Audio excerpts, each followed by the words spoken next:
Um. Hey, you're on. No. What? Yes, you are. Mom, shut up. I don't want to go to school. Wait, hold on. I don't go to school. Oh shit. Breaking news. I forgot to eat breakfast. Sorry, Mom. I was busy restarting the Soviet Union.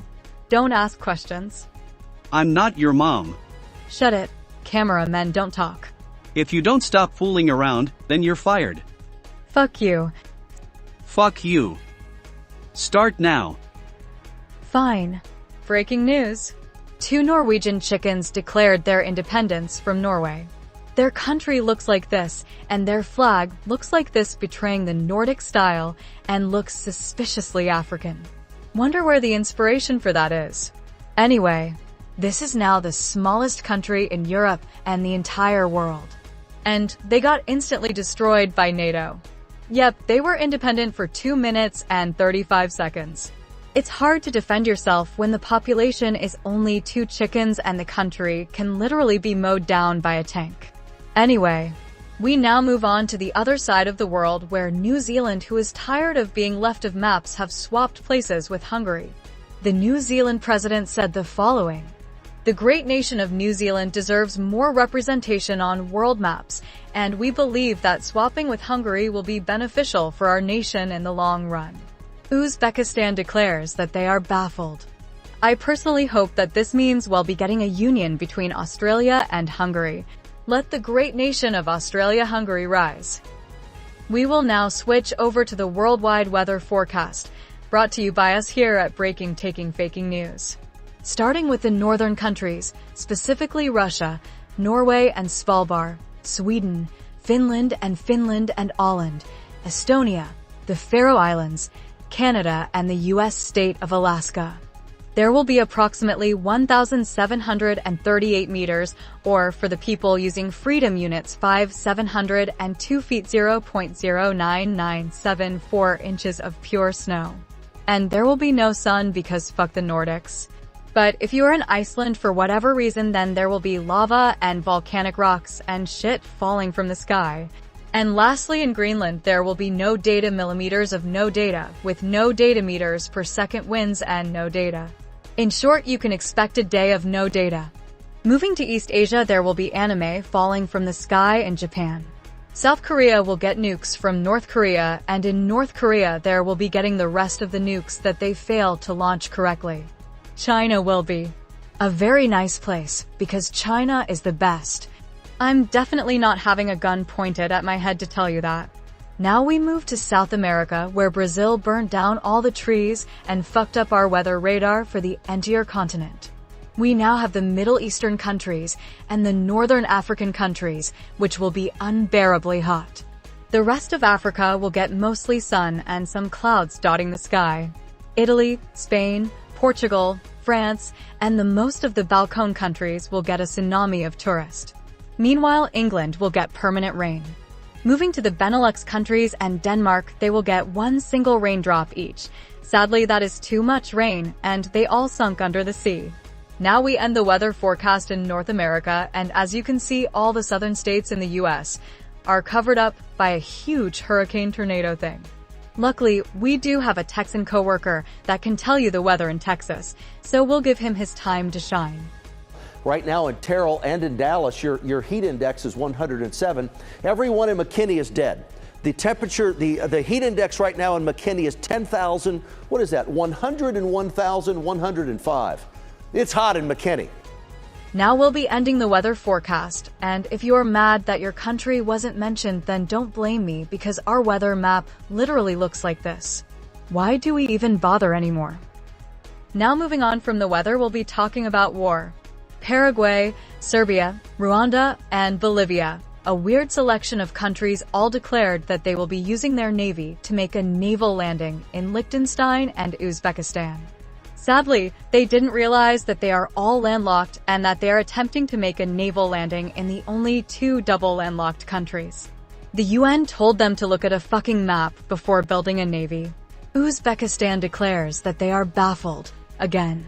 While we're on the topic of war, The Filipino government accidentally flew their flag upside down, and since they didn't want to admit they made a mistake, they decided to declare war on themselves. What the fuck? Anyway, we'll be returning to this after getting more data and information on this. We now return to last week's murder mystery in the Welsh town of, oh boy, Llanfair Pulbwynjil Godrich Drabwell and Tisilia Gagagak. Our team interviewed the murderer and asked him why he chose the Welsh town, and he answered that he just wanted to see if the news reporter would be able to pronounce the town name. I hope he understands that I spent hours on getting the pronunciation right. And next time, please pick a different town. The police still can't submit to solve this mystery. I don't know why this is in the war section, but whatever. Oh shit. We're getting in some crazy news here. Breaking news. The tiny island nation of Tuvalu and icy Greenland have united to invade the sun in retaliation for global warming. Their strategy, as exclaimed by the Tuvaluan government, is launching reflective disco satellites to blind the sun into surrender. Mission Commander declared, "If the sun burns us, we burn back." NASA has called the plan technically illegal and physically stupid. We will provide more info on this after I get fired. Now moving on to the next conflict. After Argentina invaded the Falkland Islands last week, we finally interviewed a British soldier about what they did when they heard the news, and he said the following. We stocked our ships full of British beer and bullets. We mobilised the Navy and we called out the Marines. We sailed 2 weeks till we reached the Falkland Islands, so we could teach a lesson to those bloody Argentines. Now we will return to the recent and accidental war between Russia and Kazakhstan. We got one of our Kazakh news reporters who don't speak English to report on the recent updates. Арқада алтар қар бар, қырқада қырғар қар бар, қырғар қарда ағар қар бар, алтар қарда марқар қар бар. Әбдіреде әбігер әтеш отыр, әбігер әтеш отырған әбдірені әжем ашып отыр. Гүлің. Okay, it sounds like you are having some problems starting your car, so let's try the other Kazakh news reporter on our team.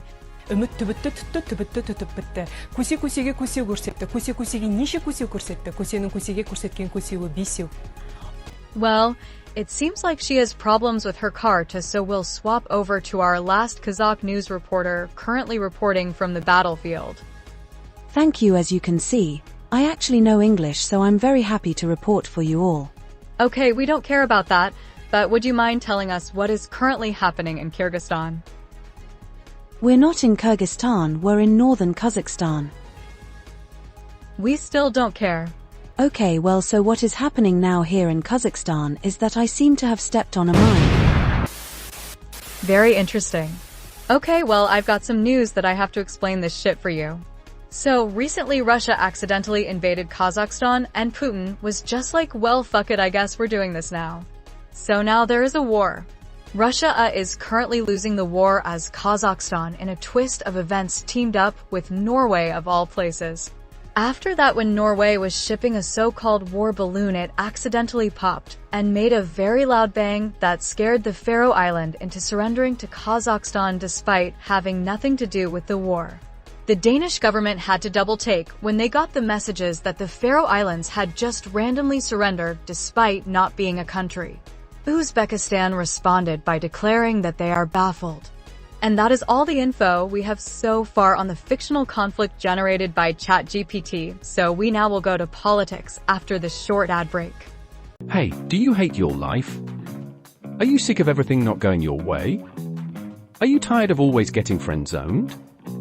Are you fed up with Uzbekistan declaring that they are baffled? Introducing the Cry About It machine. Just step in this machine and it will give you something to cry about. It's guaranteed to work 100% of the time. Using a new technology called AI Insulting Your Ass, the machine can provide you all the needs you need to cry about it. Get it now at your local shit machine store. Shit machines are not liable for any harm, depression, trauma, heartbreak, ligma balls, wet pants, death, explosions, hurt feelings, AI uprisings, missing kids, bad paint doodles, stray dogs biting your left leg this Friday night, Freddy Fazbear, mental collapse, nuclear bomb, Steve, fake news, kidnappings, computer viruses, Uzbekistan declaring that they are baffled, or any accidents that might happen while using the machine. Okay, now we're back with some politics brought to you by Steve Smith. Thank you very much. I will indeed talk about politics. Donald Trump, Putin, UN, China, USA, Greenland, Canada, NATO, EU, BRICS, Israel, Ukraine, Panama tariffs, and more. Uzbekistan declaring that they are baffled. That's some very political stuff. Now we'll be moving back to you, Olivia Dirtbag, in the studio. Thank you, Steve.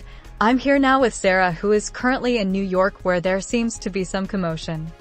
Yes, indeed, Olivia, I'm here in New York because there is a lot of commotion. We interviewed some people, but they didn't see any commotion, so we'll be returning to you in the studio. Okay, thanks Sarah for discovering nothing. Now we sadly have a last-minute breakthrough where apparently Panama, Haiti, Cuba, Canada, and Nicaragua has declared their independence, despite already being independent. I guess they just wanted to do it again. Uzbekistan has responded by declaring that they are baffled, again. Lucky we have now run out of news for today, so I can finally go home. This has been Breaking Taking Faking News. I'm Olivia, and I fucking hate my job, and we got our sources from ChatGPT and a raccoon in the trash can outside, and tune in tomorrow to watch me lose my last 3 brain cells. Olivia out.